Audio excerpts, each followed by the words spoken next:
Alright guys, welcome back to another video. This is the Owepowe gaming mousepad, or Owepowe. I really don't know how to pronounce this. I think it's Owepowe. Sorry if I'm getting that wrong. But this is the summer Camp Bear mousepad. This is for gaming. The size is 490 by 420. It is 4 millimeters thick about. And let's get into the base. So the base is polyantherine foam, and this is what it looks like. So this base is not the best. It's definitely slightly better than something like the Lethal Gaming Gear Saturn or Neptune standard base. I'd say it's slightly better. Like, it doesn't move around a ton, but it does move around a little bit. I definitely did notice that during gaming. There is a solution you can do. You can, like, let's say, get a microfiber cloth or something and like smear water around the base, and it will stick to your desk like it's the best base on the market. But if you're going to have to continuously do that if you pick up your mouse pad, move it, swap it.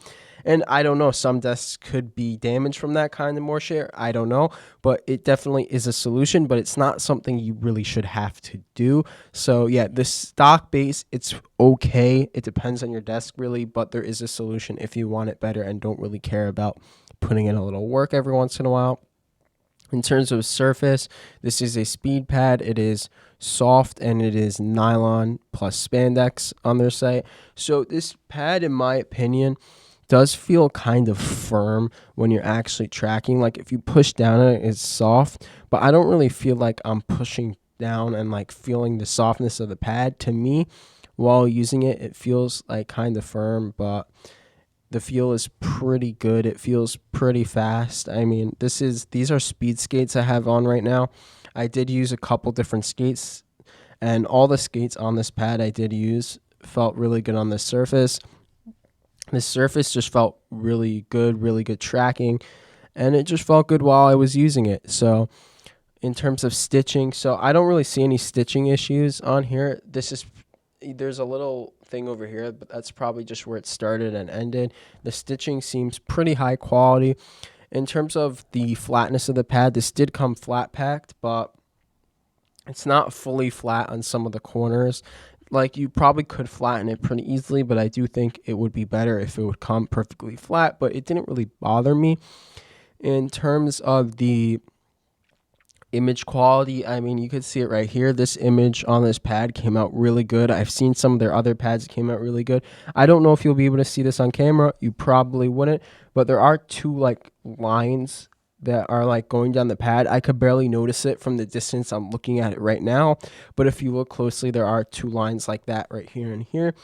It's not a big deal. It might bother some people. I mean, this pad is $36 with the design, which is pretty cheap for a high quality pad design. So for me, I don't really care about those two lines, but they are there. It doesn't affect the design. I'm just letting you know that they're there to let you know that they're there. It's up to you if that bothers you. In terms of feel in game, as I said, the tracking felt very good. I feel like the Y-axis felt way better than any cloth pad I've ever used. I was just hitting headshot after headshot, just easily able to push that up and get that good aim. In game, this is probably the best performance I've had on a cloth pad. This pad just feels really solid. I haven't really had any issues with it.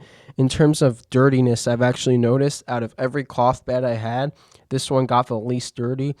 I've used it for about 10 days or so. The only time it got dirty is when I put a duster over it and some dust from the duster fell on it and it was easy to get off. Like, this cloth pad has not gotten dirty at all, so that's a good plus. I mean, it's only been 10 days, but usually for me they do get dirty after that. But yeah, in terms of price, it's $36 plus shipping. Shipping to America will probably be around $7 depending on where you live. Overall, for $36, a little after 40, I think this is a pretty solid pad. As I said, you get a nice design. There are other designs on the website. You get a really good speed surface. The base is not the best, but you could make it better, but it's still an acceptable base. It feels nice. Like, I think what more can you ask at this price point? I wouldn't call this a budget pad. I really think $36 for a cloth pad should be considered normal, but I do think at this price point, this is a solid pad, and I can recommend it if what you're looking for is just a good quality speed pad with a design to your liking. And that's pretty much it. This is a shorter review. I'll see you in the next one.